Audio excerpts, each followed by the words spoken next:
আসসালামু আলাইকুম বন্ধুরা।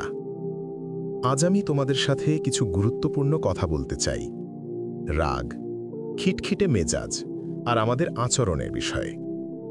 বন্ধুরা, আমরা মাঝে মাঝে হঠাৎ রেগে যাই, ছোটখাটো জিনিসে চিৎকার করি বা খিটখিটে হয়ে উঠি। কিন্তু কি জানো, আমাদের এই রাগ শুধু আমাদের নয়, চারপাশের মানুষদেরও কষ্ট দেয়। বাবা মা, ভাই বোন, বন্ধু, সহকর্মী, সবাই।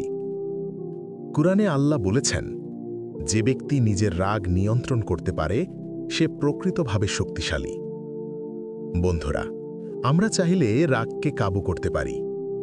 রাগে আমাদের কথা অনেক সময় মানুষকে বেশি কষ্ট দেয়, কিন্তু ধৈর্য ও শান্তি আমাদেরকে সম্মান দেয়, ভালোবাসা ধরে রাখে।